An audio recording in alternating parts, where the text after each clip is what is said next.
All right, people, this is a big one, to say the least.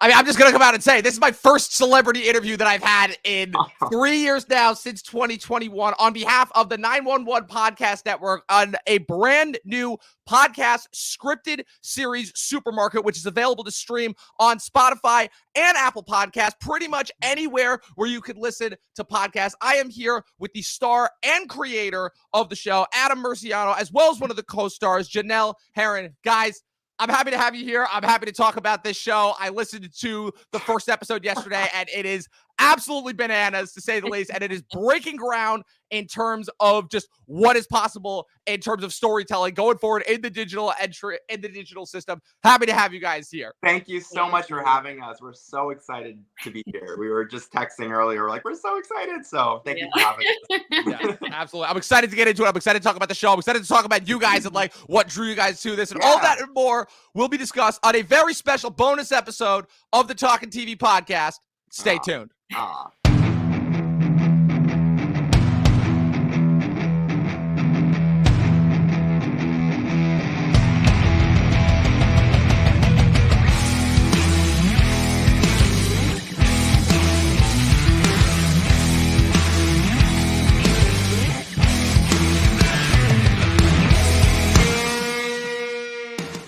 All right, Adam, Janelle, happy to have you guys here. This is a big one, to say the least. Like I said, so you guys are the stars. Adam, you are also the creator of this brand new podcast scripted series, Supermarket. Just to give you guys what it is, the logline: sitcom superstar Carson gets blacklisted in Hollywood and society from his grotesque sex tape leak. And now with his tail between his legs, he heads back to his small town in an attempt to reboot his life. Carson's then forced to reprise his job pre-fame at the local supermarket, where things quickly go bananas. Supermarket, in just 2 months of its release, has peaked at #1 on the Apple Podcast comedy fiction charts, surpassing 20,000 global downloads on its 6-episode season, over 140 ratings on Spotify and Apple Podcasts, with a 4.9 out of 5 star average, and has been listened to in 93 countries. Not to mention the fact that it also co-stars somebody who we actually had on the podcast previously, Sugit Varghese of Kim's Convenience fame as well. Adam, Janelle, I'm so happy to have you guys here. I wanted to start this off by asking you, just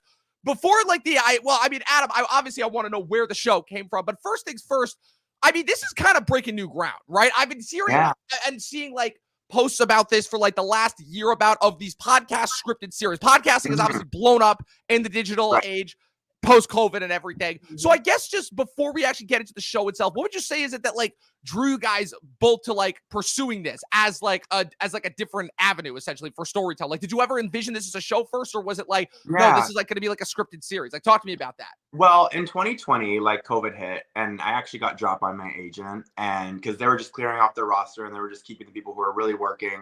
And I was so devastated by that. I was like, it really brought everything into perspective. I was like, you know, agents are obviously so important and we need them and we love them. But like, I was like, I should be getting out there and doing my own stuff and making my own work. And it was COVID, like I said. And I said, I'm just going to take a year to just create my own content. And I was like, I don't have cameras and lighting and things like that. And especially because COVID we were all isolated. How can I create my own content? And I thought scripted podcasting, because we can do this all remotely.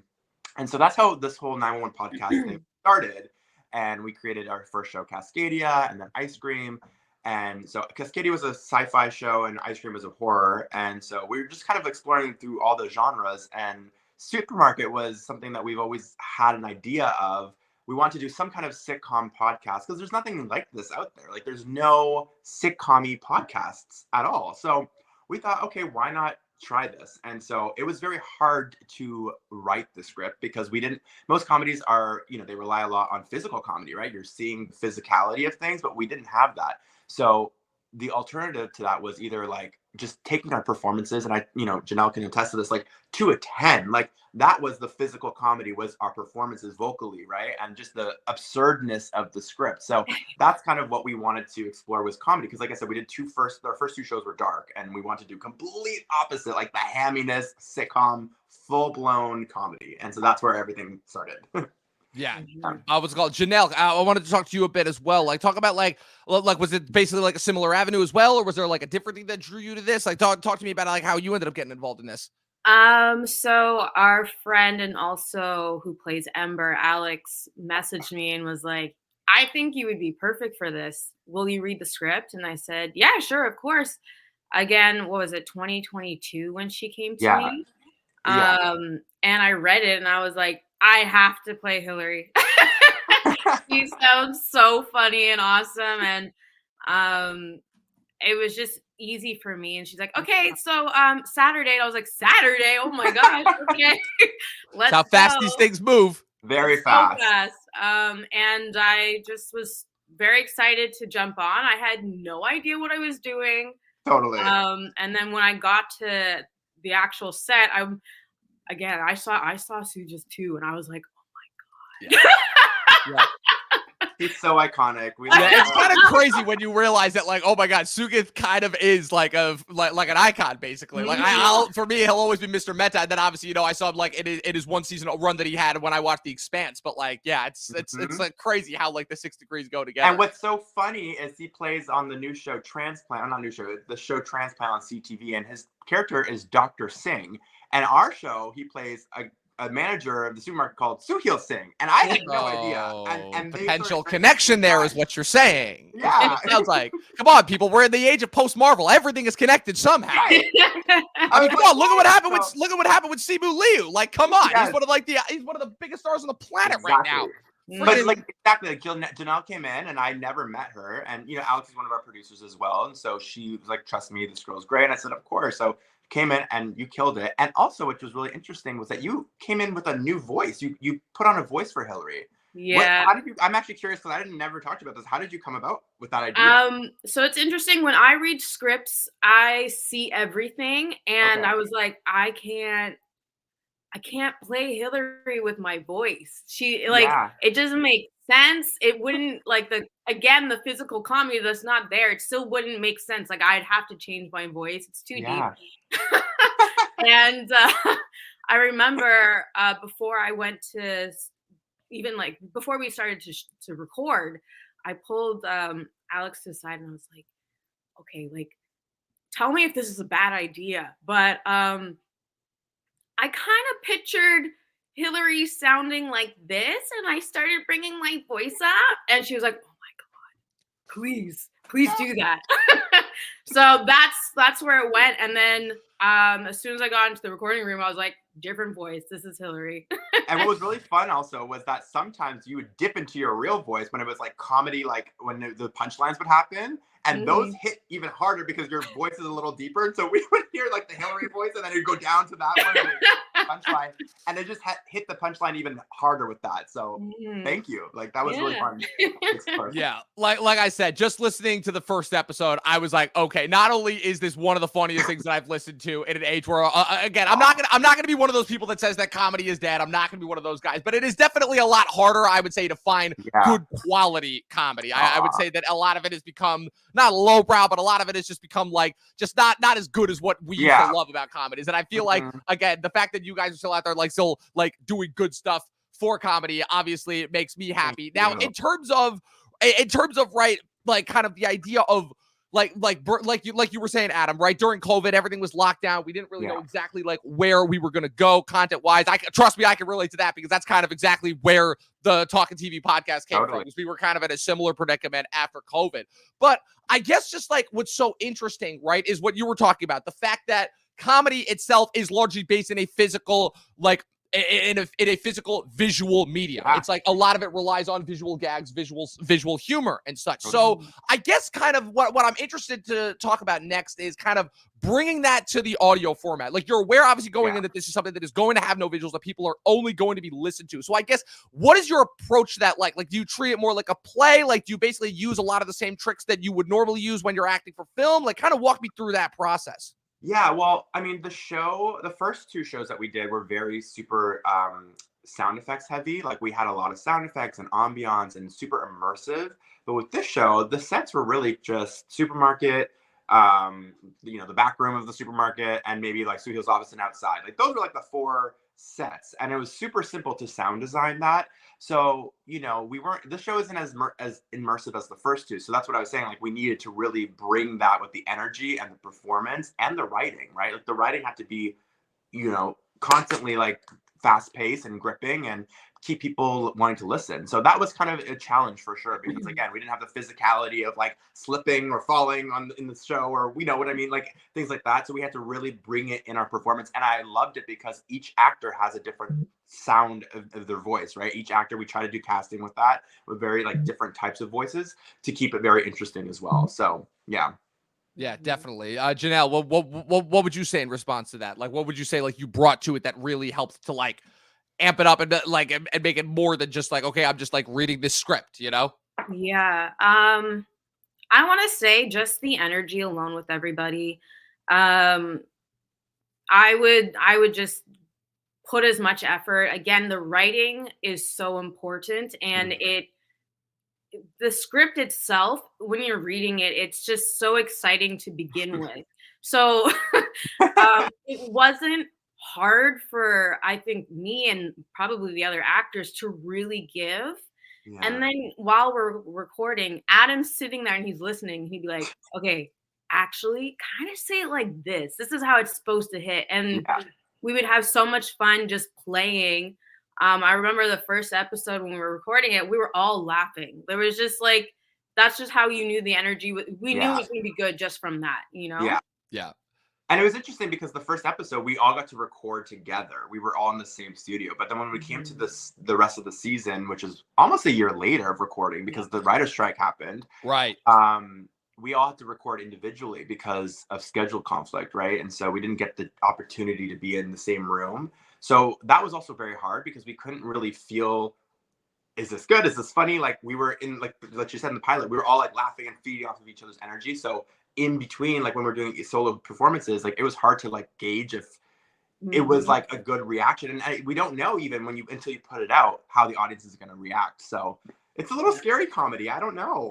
Oh, no, it is, to say the least, especially because, again, of all the genres, I feel like comedy is the one that's the most dependent on audience reaction. Like, and like if you just take it like from the basis of like something like stand-up comedy, you know, like it's pretty easy to tell when you're having a good set versus when you're having a bad set, you know, because the audience is going to tell you, and they're going to tell you real quick, because if they're not having a good time, it's going to become pretty obvious. Well, I can safely say that, like, after listening to the first episode, I am absolutely a fan because just, I mean, you know what it is? It's a perfect combination of just like a very real life scenario, but just making it like as absurd as humanly possible. And like, and what is it that like all the best comedians have said? It's like taking the element of surprise, but making it feel real. And that to me is like where you get the best comedy from, where again, it's like full of tons of pratfalls and ridiculous scenarios and such. But like oh my God, the fact that the premise, like, can you just walk me through like what made you decide to go with like, oh, sex tape? That's what it's going to be. You know, that's what's going to get this guy blacklisted from Hollywood. I mean, I just wanted the sex tape to be so apocalyptic that, like, in the first episode, somebody literally dies because of watching it. You know, like, I just wanted it to be, and we never reveal what was in it. But it was just so Which makes it even better. Like, the fact that we've heard so much about this stupid sex tape, but we never see it is even better. And that's the fun of it. You know, you can kind of let it be your own imagination to that. But, you know, not to spoil anything, but throughout the season, you really see Carson going from this absurd and crazy character that's so out of touch to near the end, like, well, all the characters kind of flip themselves on their heads by the end of the last episode. It's fully 160 or 180, sorry. And and I feel like everybody just has that whole character growth and arc, and Carson is still absurd by the end. He's still nuts. But I think that, like, by working in the supermarket and going through what they go through in the season, it really grounds him a little bit, and his coworkers also ground him too. They don't take his shit. They think that he's nuts. Actually, Hillary kind of, you know, she's a little, she's just trying to make everyone happy. But most of the cast or the characters in the show, they try to ground him, you know. So that's it's fun to listen to that whole journey for sure. Right, and also just in terms of the relatability factor of it, it's like, again, it's a total like not fish out of water, but it reminds me in a weird way of, I feel like, the show that really like put Canadian media on the map, which is Schitt's Creek, which the entire premise of that show is, again, taking like the rich, high and mighty and bringing them down to normal people's levels, and then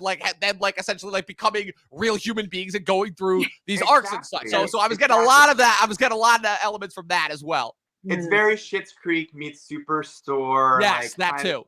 Combined, you know, but there's the storyline in itself is super original, like what the characters go through and like the plot twists and stuff. There's a huge plot twist at the end, so it's different, but it's very that energy. So if you like Schitt's Creek, if you like Superstore, those shows you'll definitely like this show. Yeah, like I said, it's built on not the twist, but it's built on the surprise factor. That is what always sells comedy. You know, you reel them in, you make them think they're getting one thing, and then boom, you flip the switch and completely give something different. The last episode, everything changes. Like it's the whole reveal, everything, and we even have a guest appearance from Oprah on the show. Not the real Oprah, but there's just so much going on.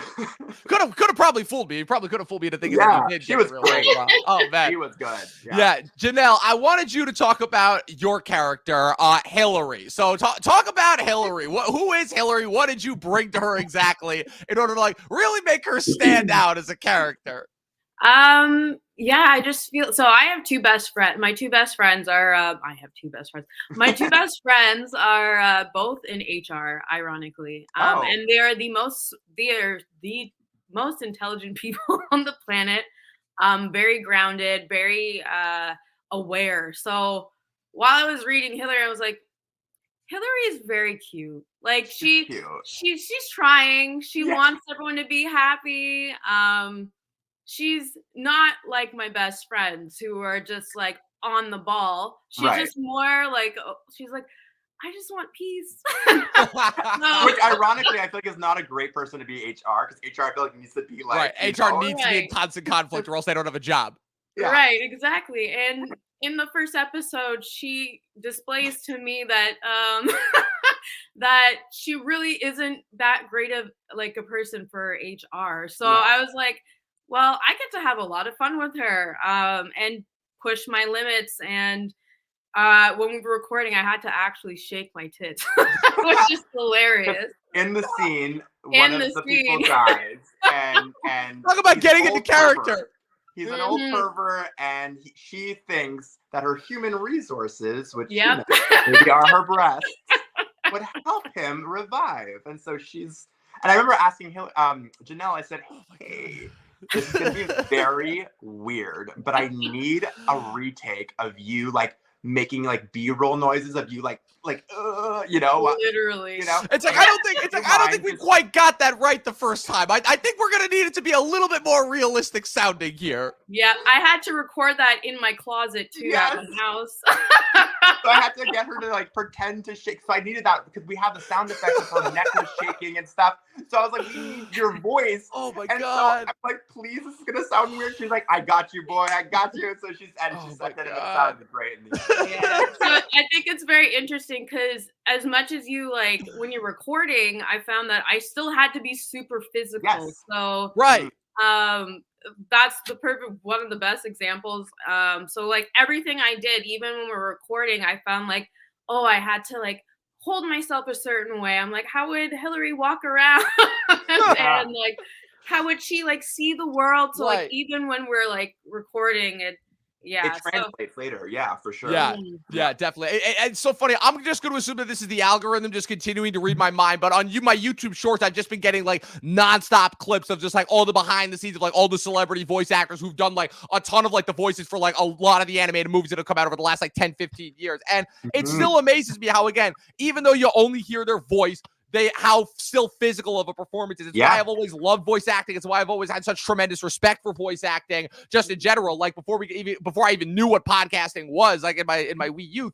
But so obviously, like I said, I just have tremendous respect and just admiration for you guys as far as what you're able to bring to it, how you're able to still imbue and make these such fully fleshed out characters with only your voices. It's amazing to say the least. So I guess just my next question is what's it called, Adam? So obviously, I mean, we'll talk about Carson for sure, but like, where did the idea for supermarkets specifically come from? Like, what, like, was it like a thing? I remember, like, this has been a 2-year process for sure. Like, we've been working on this since 2021.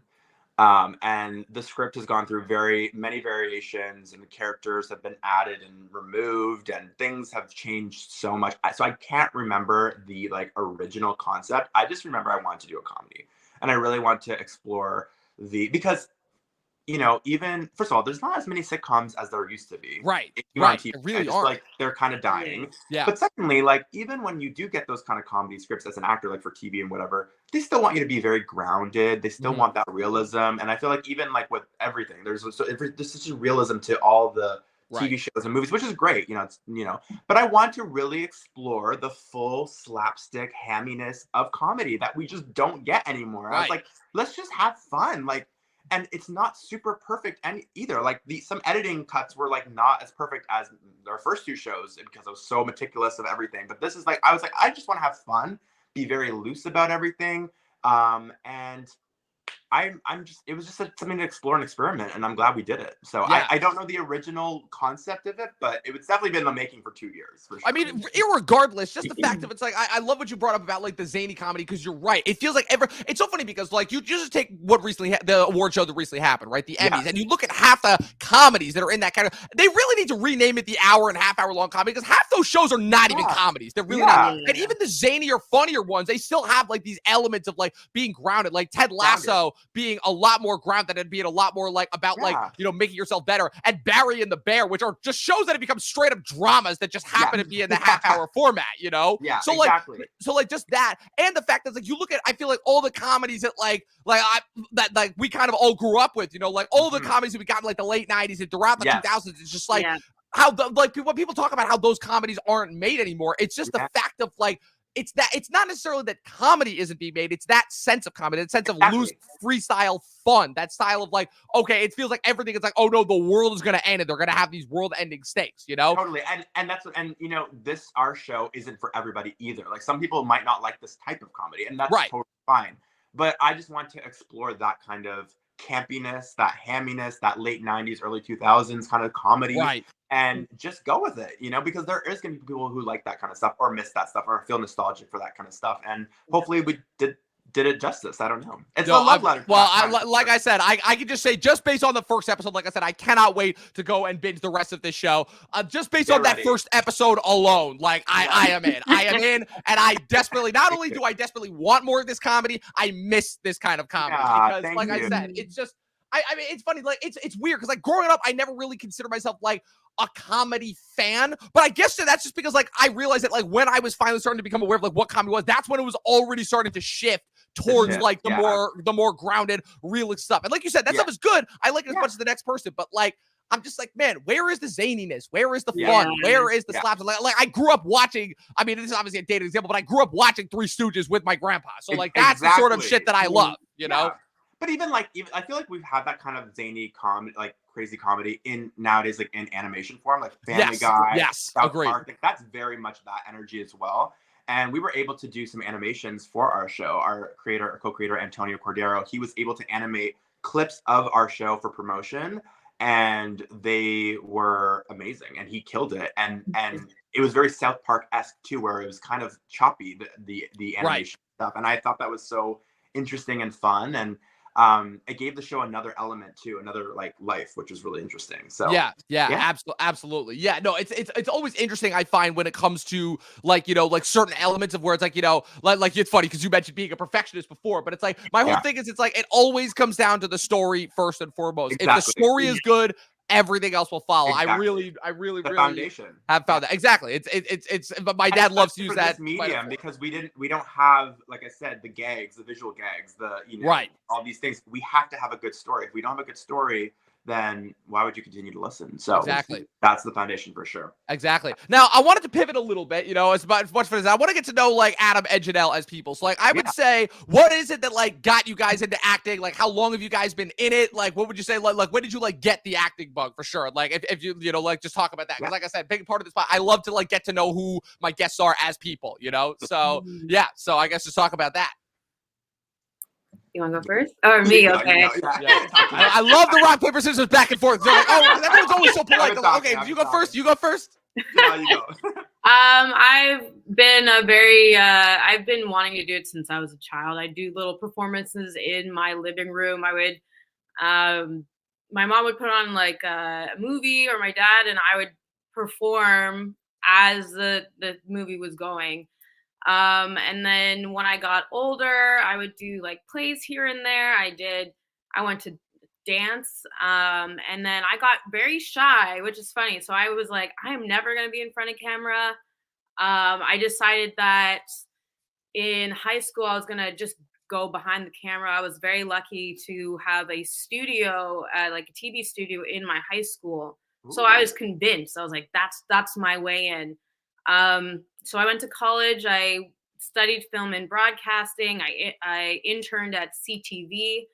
Um, and I got a chance to see everything, but my heart was like, no, I gotta do the acting. As soon as I got out of school and graduated, I jumped onto this short film, and I was just enamored of the whole process, seeing everyone from the crew to the actors working. And of course, the whole time I was just drooling over the idea of acting, and just, I was like, oh, I could do that. I know I could do it. And just like what we were saying earlier about networking, that's what I did. I networked my way through. I did a bunch of short films as a PA and a camera assistant. And then I would just tell them. I would tell like the director, I'm like, yeah, I think like this is what I want to do. I'm saving up money to go to my first acting class. And anytime they needed to fill in a quick role, I got put in. So it was like, and they were so nice because they loved me. So like they would like give me the chance to like figure it out. And then of course, starting there, like my first short film I ever did, a guy that I went to college with saw that I was promoting myself as an actor, and he was like, "Can you come on? I want you to play this role." He's like, "I don't need you to audition. I just need you to play Veronica." And I was like, "Okay." And I went in, and he was like, "Oh my God, you made my life so easy." And he's like, "You really need to pursue this." And I was like, "Okay, sounds great." Um, took as many classes I can, went back to college for a year, did one of those massive programs for dance, singing, and acting. I left that agent that I had, jumped into one of the bigger agencies. And I was terrified because she's like, "You have nothing on your resume, but I love your energy. I love that you have freckles." And I was like, Those freckles will okay. get you far. Freckles got me far. And she's like, "I'm just going to take a chance on you." And I got lucky, booked Designated Survivor off of my headshot. Nice. And then she was like, "We're moving into another agency. Do you want to come with me?" And I was like, yes. I was like, I don't want to be agentless. Oh my gosh. Went with her. And then as soon as we moved, I booked Handmaid's Tale. And it was very funny. Everyone was like, "Who are you?" I was like, "What do you mean?" Like, I'm me. She came in I don't know what you swinging. mean by that. Yeah. So it's been a process. It's been over 10 years right now, but networking is the biggest key. Some of my greatest friends, most talented friends, just from me being like, this is my interest. This is what I want to do. I want to figure out how to grow, be better, and just taking chances and, figuring out what the right opportunities are. You will be able to go far. Yeah.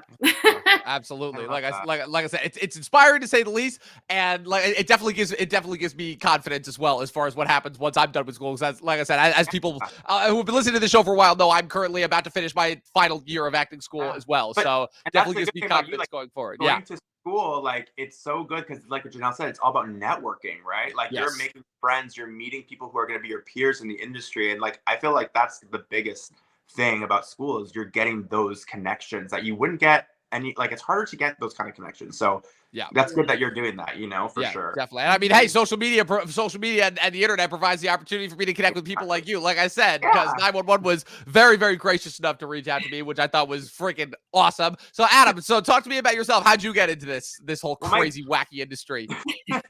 My grandparents have been actors for so many years. And so growing up around that, I was like, oh my gosh, like they can do it. I can do it, and I got the acting bug at a young age. And when I was 13, I booked a sitcom called Rent a Goalie. It's a Canadian sitcom here. And it was my first audition, first thing, booked it.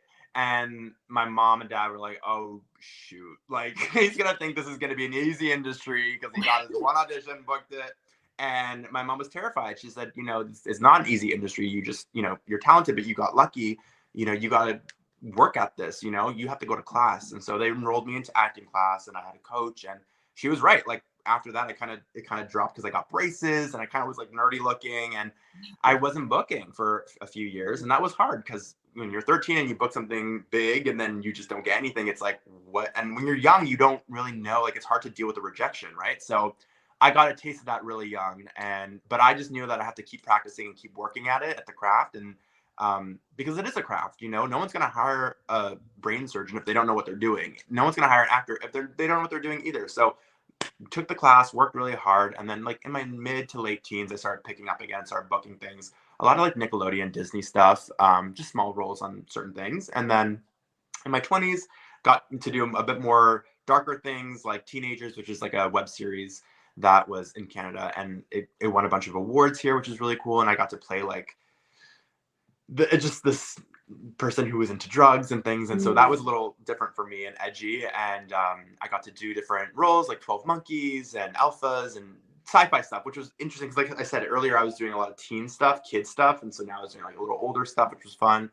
And then 2020 hit, like I said, and I was agentless and I was like, I gotta create my own stuff, because you always hear create your own work, create your own work, create your own work. But I don't have the money for that. I don't have the connections for that, that I should be having, getting network and going out there and networking and stuff. So I was like, let's create a fiction podcast. And that's what we did. And so here we are. Like I said, now I have an agent. Now I'm working again. But, yeah, funny how that works, right? It's a thing that all my teachers keep saying. It's like, make your own stuff, And honestly, like I said, I think that with all the technology at our disposal, I think would be foolish to not pursue it, as you guys both clearly have. So like I said, so we're pretty much gonna, so like I said, that was pretty much all the questions that I have for you guys. The only thing that I wanted to end with this with, like I said, I always like to end this by asking you guys, what have you guys been watching recently? What is your favorite movie / TV show, book, really anything that you've watched / listened to, like any of the movies that are up for awards consideration, any of that. So Adam, we'll start with you. What is your favorite thing that you've watched recently? It's so random, but I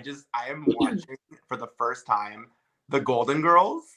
Really? Like in its entirety, not just the clips. It holds up. Like I'm laughing and like they're making jokes that are like still relevant today. Oh yeah. Like, I'm a fan. Those four could throw down, to say the least. Oh, yeah. Like, just the banter alone, I'm like, man, like I feel like hardcore gangster like roast fest would like bow in comparison to some of the roasts that they had on that show. It was insane. Peace to all four of them. Betty yes, unfortunately, yes. I never watched it before, so that yeah. Fun right now. Fun fact, actually, Quentin Tarantino, one of his early acting roles is he's on that show as like one of the Elvis backup dancers that they have for one of their birthday parties. True story. Yes. I don't remember which season or episode it is, but like when you see like a bunch of like Elvis guys in the background, you'll notice him. You'll be like, okay, yeah, get there. That's amazing. Yeah, and then Janelle, what is your favorite thing that you have watched recently?